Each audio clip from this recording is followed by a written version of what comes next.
Welcome to the EI Podcast. I'm Max Mitchell, podcast editor here at Engelsberg Ideas. And today I'm joined by the historian Kathleen Burk. Welcome, Kathleen. Many thanks. Kathleen is a Professor Emerita at the University College London, but you're also a much respected wine critic and lover of wine. And you're here to talk about your new book, Wine, A Global History. Wine is not your day job. So tell our listeners how you came to love wine and how it came to be a big part of your life. Grew up with it. Grew up on a grape farm in California and had to go out and pick grapes and tie vines and drive tractor and so forth. Family farm. Berkeley, had a boyfriend with a 750cc motorcycle, and he drove me around Napa, and he drove and I drank and didn't have the concept of spitting out then. Oxford is where I started really learning about European wines and got my first taste of, I suppose that's what I could say, of tasting properly. And my husband and I just, drank a lot of wine, different wines, bought a lot of different wines. But by the late 90s, I began to want to appreciate wine. Why was wine good other than just liking it? So I sat the wine trade exams. And after that, people asked me to judge and to write and so forth. And from about 2000, I've been writing reasonably long articles for a particularly good wine periodical called The World of Fine Wine. And I continue to share wine and drink it and talk about it and write about it. And it's taken, well, I won't say taken over my life, but certainly it's different from Anglo-American relations, which is my previous main line of country. Quite. It's definitely a change of tone from the history of diplomacy and the special relationship. But the book is wonderful, and it is a global journey. It takes us really everywhere through time and space and the history of wine. But what is the earliest evidence we have for a wine drinking culture? Depends on what you mean by culture, of course. But the earliest we know is about 8,000 BC. And wine wasn't invented, it was discovered, essentially. And we don't know how. We know that probably that was the beginning of its use in religion, because how was it made? It must be gods, all this bubbling stuff, and drinking a lot of it and falling over on the floor and waking up with headaches and nausea. Also, it became very early a medicine wine.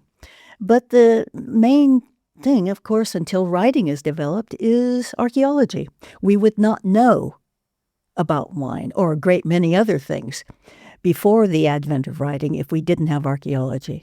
And so think of all those archaeologists going out and carefully digging and sluicing and putting things together, little bits of amphorae, which wine was made in and stored in and carried in, and with pointed bottoms.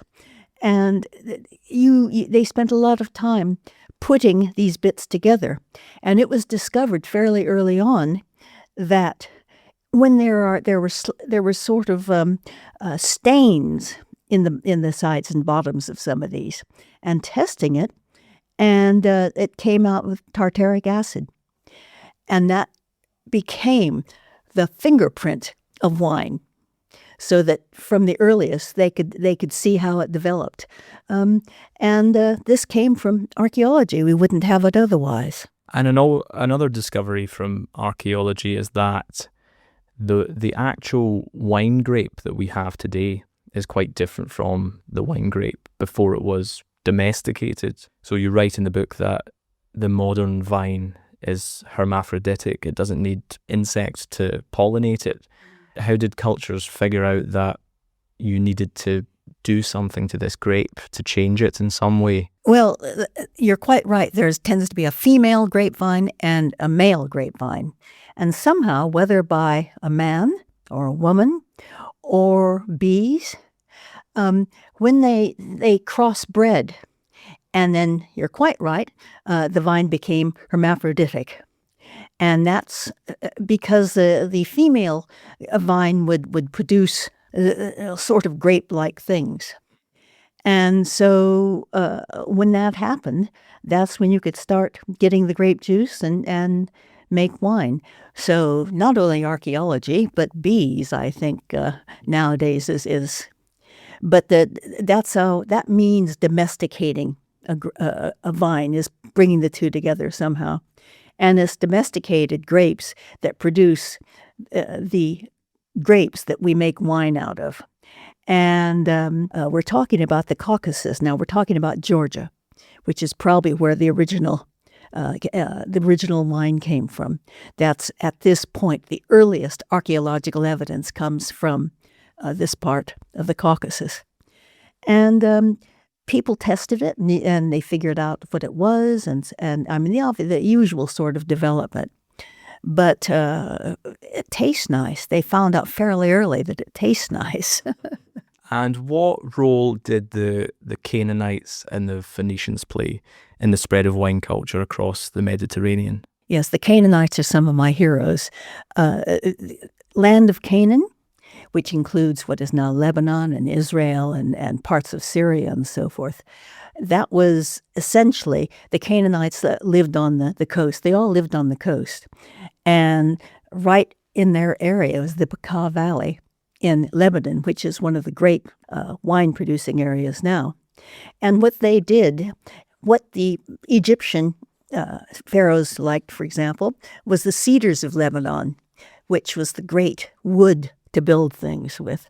And so the Canaanites would take their ships full of cedars of Lebanon, but they would take along an amphora or two of wine, and also the goods used to drink it, a cup and a ladle and a strainer and so forth.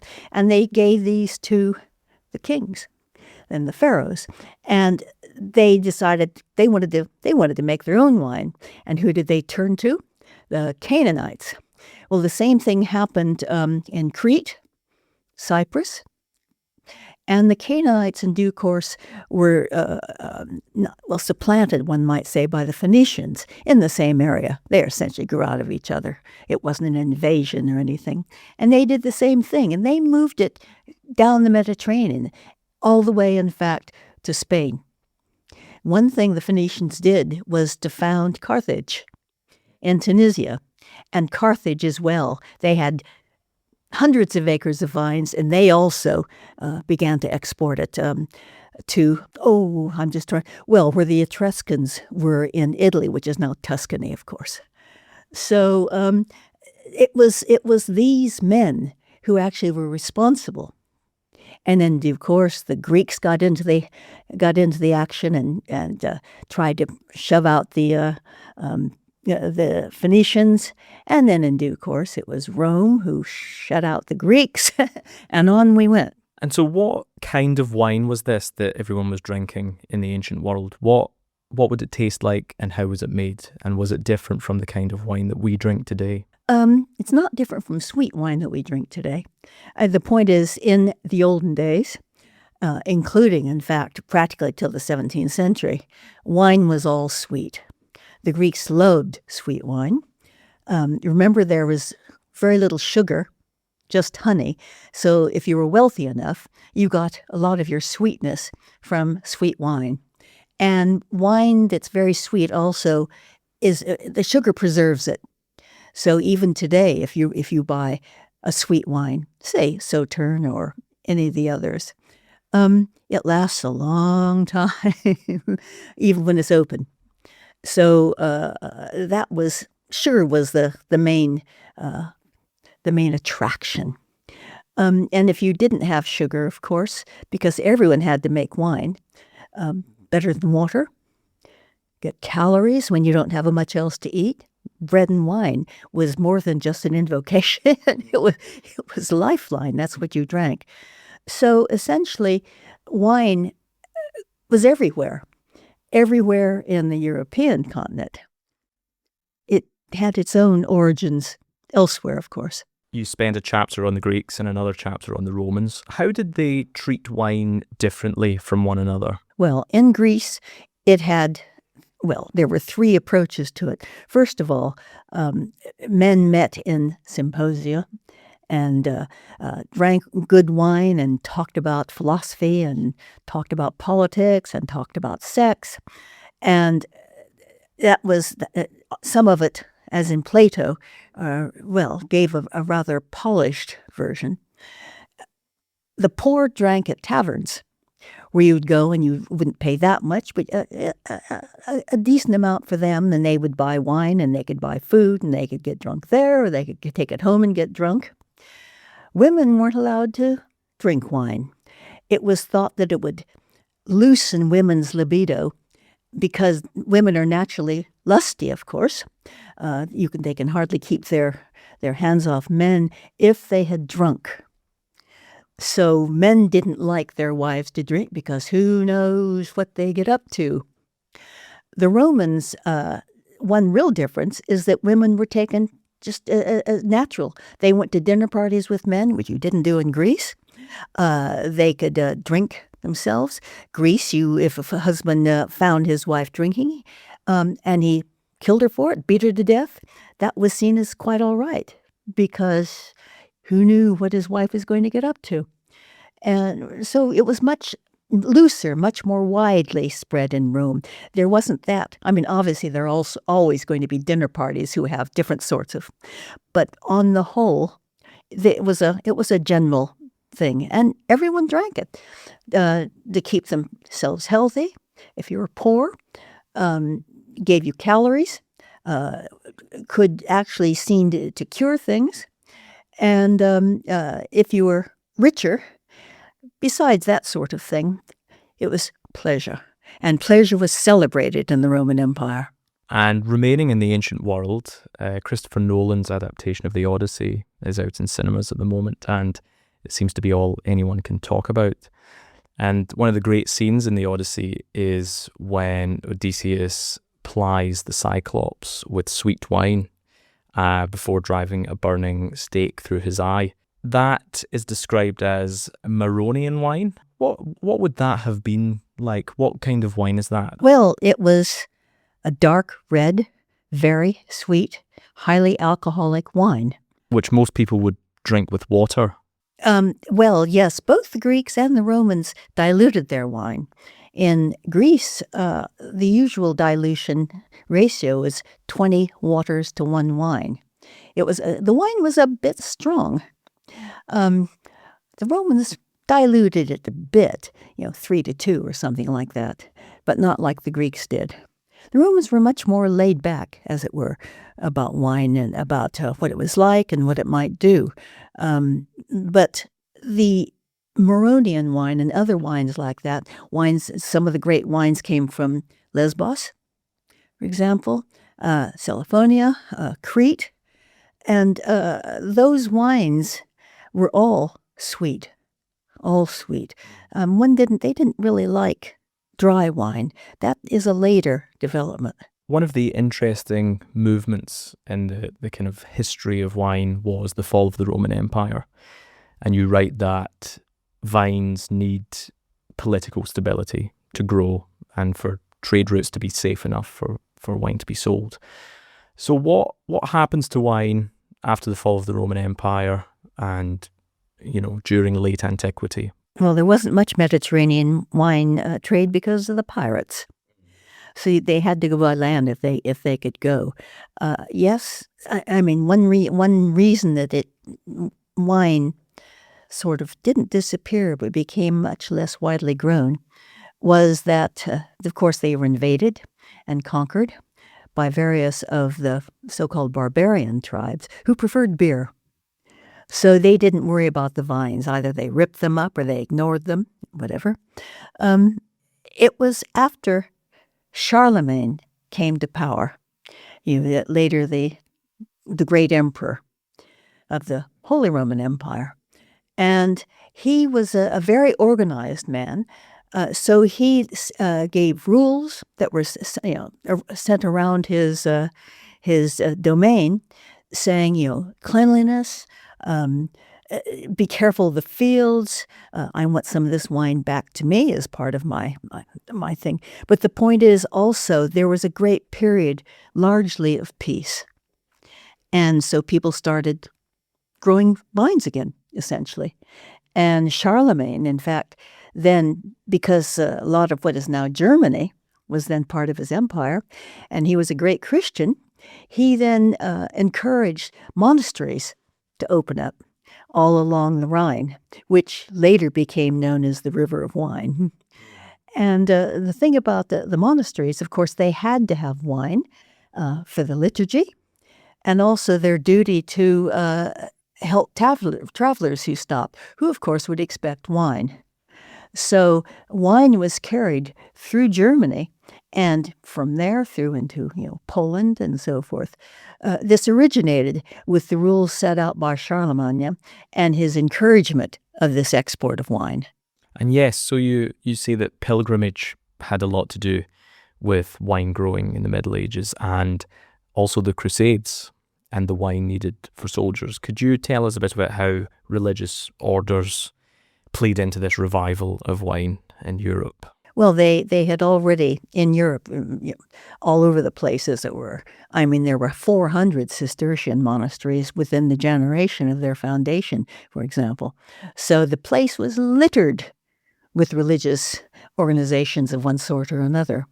Now, when when it was safer, well, relatively safe, people went on pilgrimages. We all know about Canterbury Tales. That's a pilgrimage to Thomas à Becket's tomb in Canterbury Cathedral. But they especially wanted to go to the Holy Land. And again, what you drank was wine. And so this really encouraged Rome to produce wine again.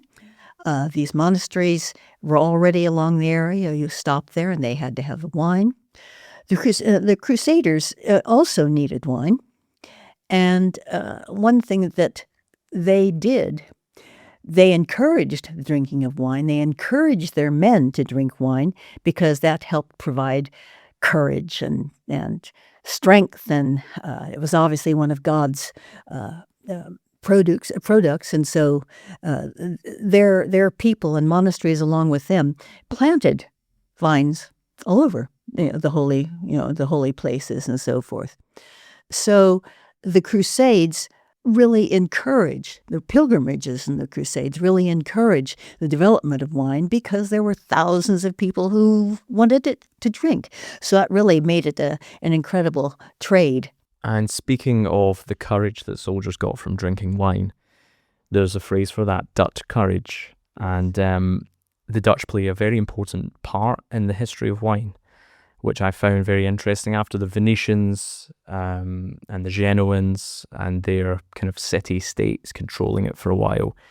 How did the Dutch, this swampy little country on the North Sea, how did they come to rule the waves and, by proxy, the wine trade? Well, for one thing, they had the largest merchant marine in the world.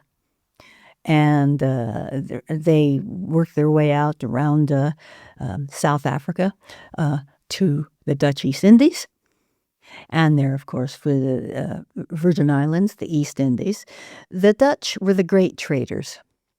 And they also encouraged the production of wine. That was one of their main trades.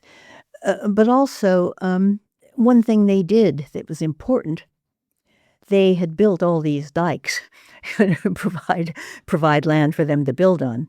Well, they also drained the area of Bordeaux, which is, of course, one of the major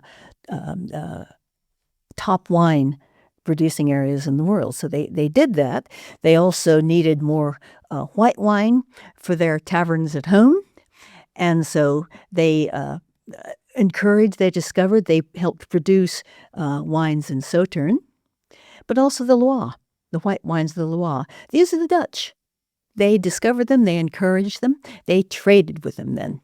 And indeed, they also helped when Britain and France were at war, which they were an awful lot.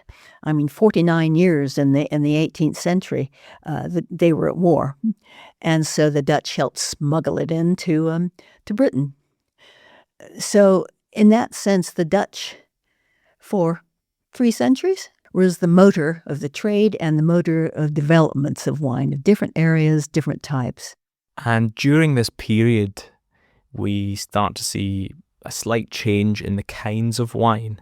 It becomes less strong, or at least all the time you start having wines that people call claret because it's quite clear and it's not quite so gloopy like a dessert wine.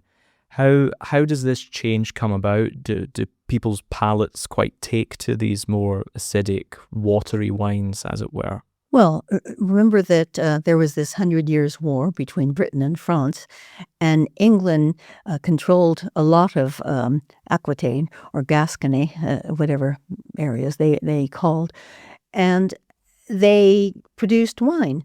And the wine that was produced, the grapes that were used and the way it was produced, was light red wine.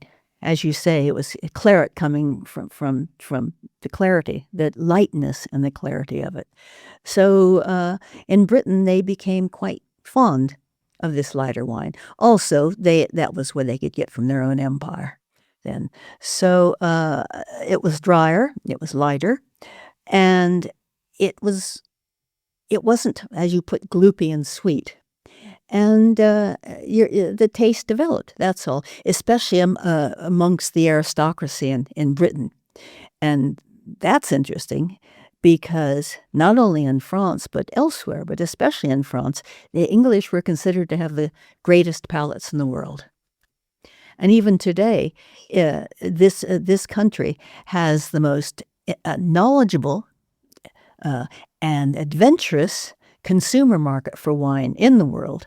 And so often, and it's a real center of that, and so often foreign wine producers bring it to London in the hopes that it will take off in London. People come here to taste it, people buy it, and if they can establish a market here, that is a jumping off place for elsewhere. So the English, as wine drinkers and wine appreciators, has a very long history.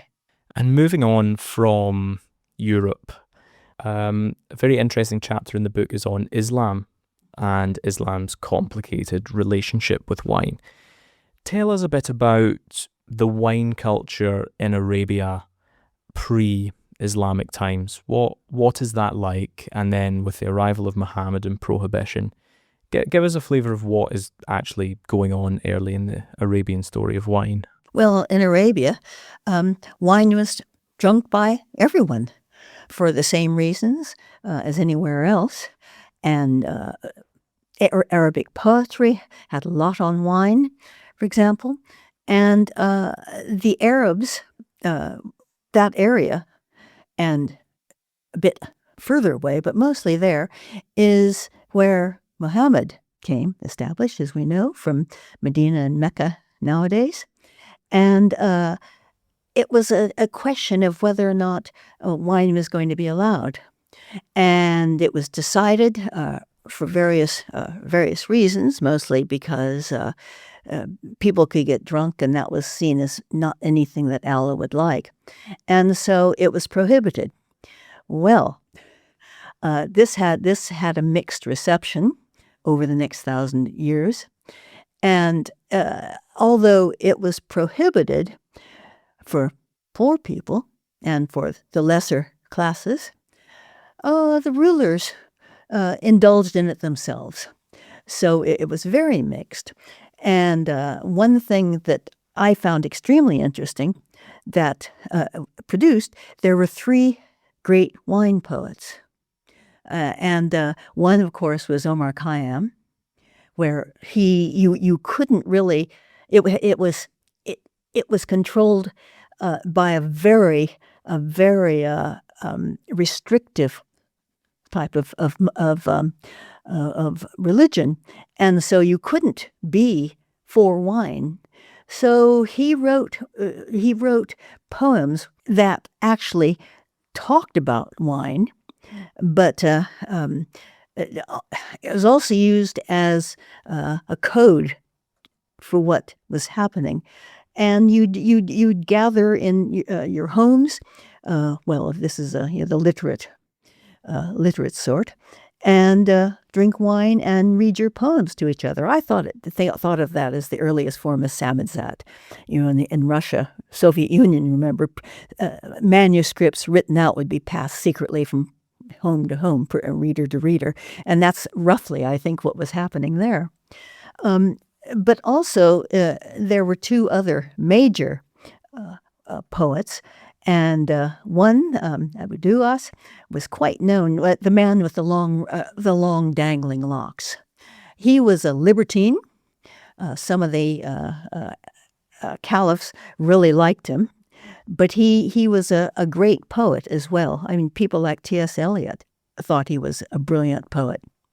And there was another famous one, but he was more spiritual than love life and wine, as it were. And what does the Quran say specifically about drinking wine? Various things. In one, there are various places which say, do not drink wine because it's bad for you and Allah doesn't like it. But there are also ones where it's quite clearly people do, because it says, now, don't go to prayers if you have had wine or been with a woman. So that obviously took it for granted that people were drinking wine. And also it was supposed to be appalling in the world. But when you went to paradise, along with your 42 virgins per man, there were rivers of wine. So more than one poet said, all right, if it's okay in paradise, what's wrong with it here? And this has been a continuing difficulty, even today, with Muslims. We only get wine classifications around the mid-19th century. How do wine classifications come about? Are they important?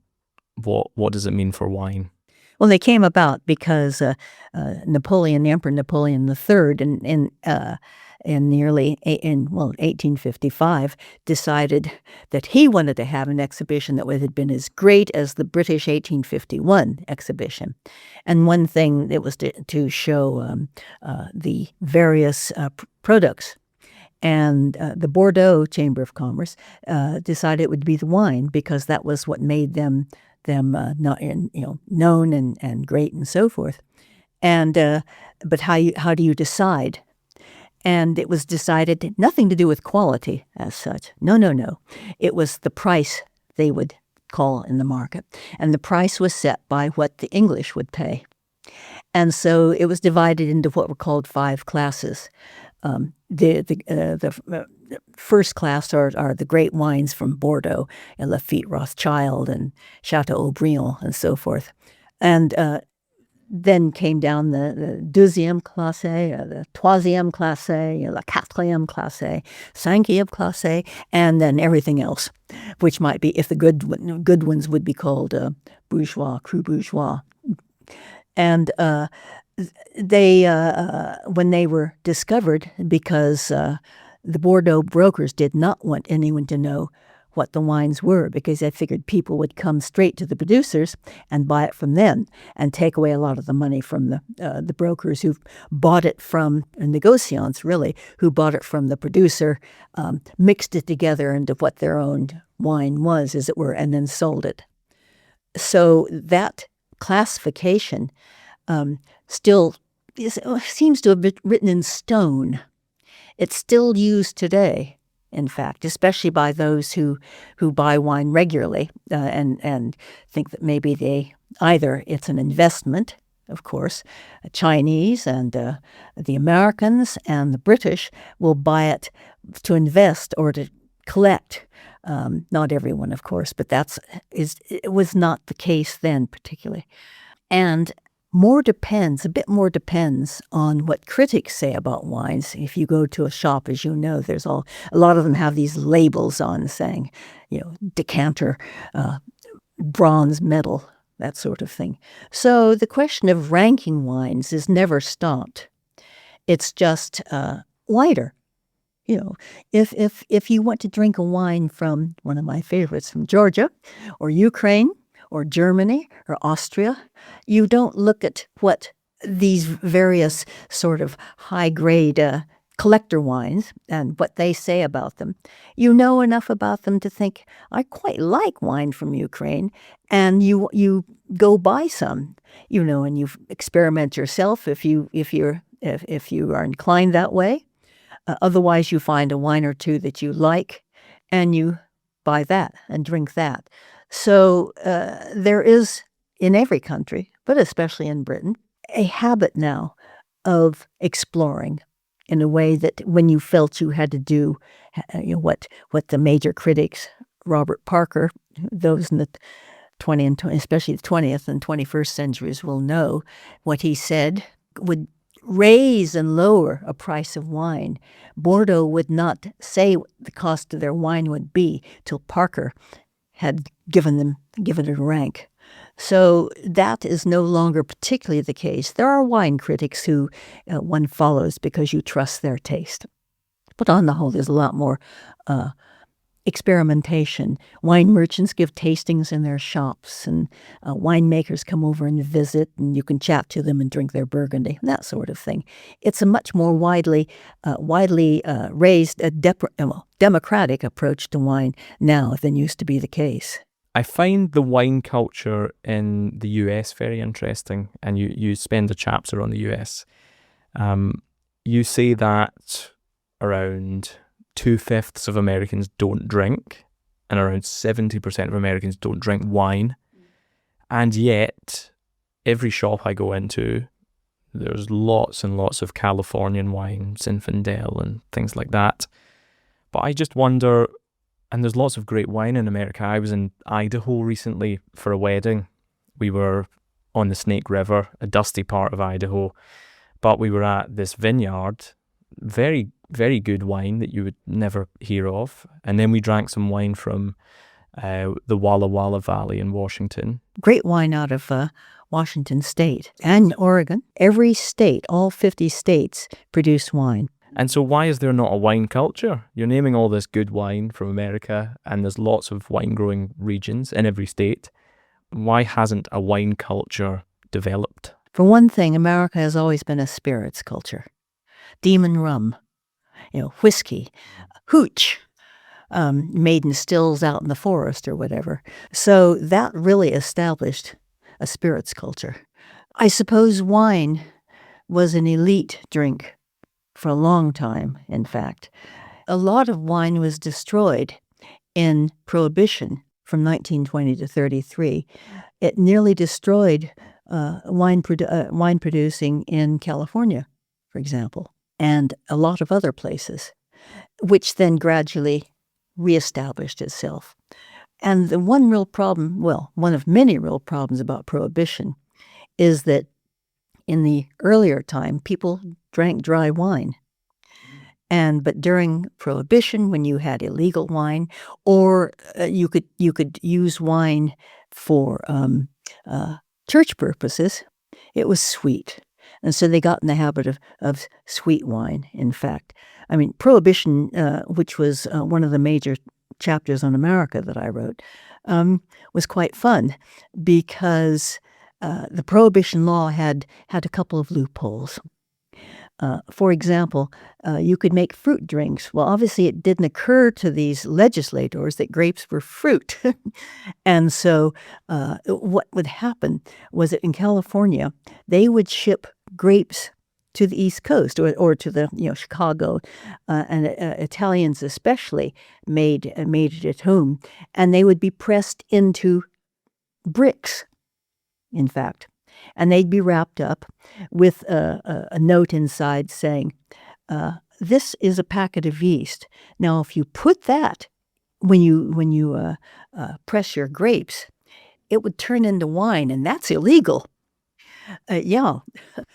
So there was a lot of wine continuing to be drunk. Bad wine, not good wine. People got out of the habit of drinking good wine, unless you were really well off, especially in New York and San Francisco, for example, which are the two main areas nowadays of good wine centers. And it's a substantial book. It's like a narrative encyclopedia. I've read lots of wine books that are very encyclopedic in nature, very helpful. You can go to the index, find the grape or the region, and it's good for what it is.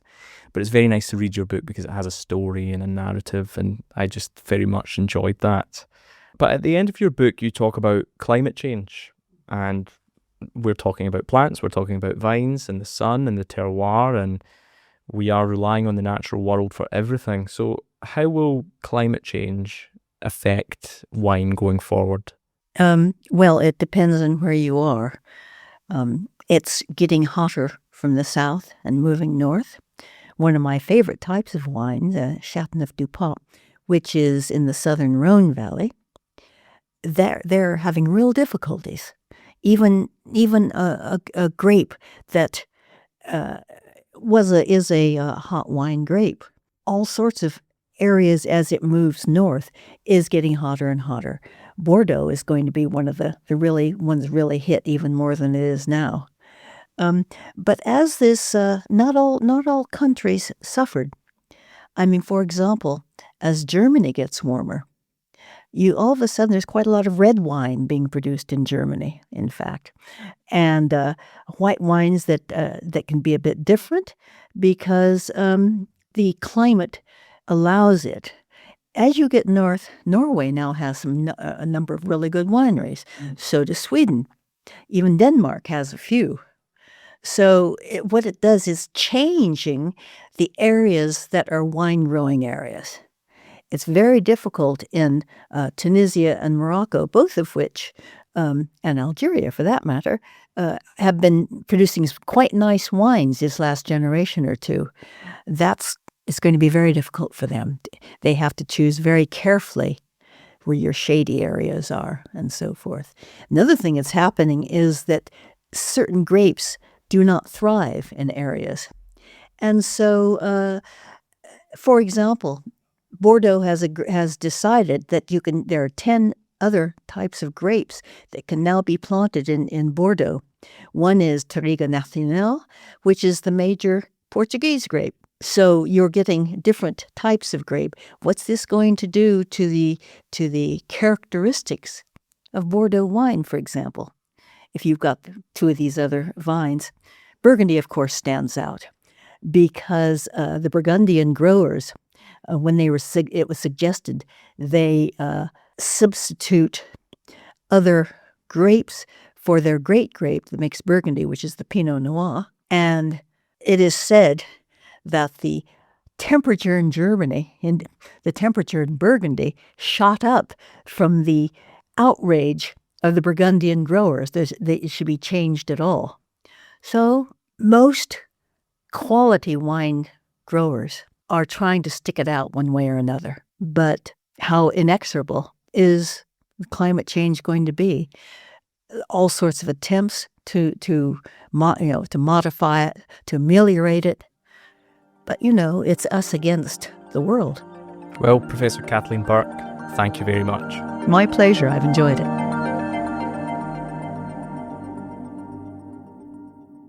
Thank you for listening to the EI podcast. If you enjoyed this episode, please sign up to our mailing list and download the Engelsberg Ideas app.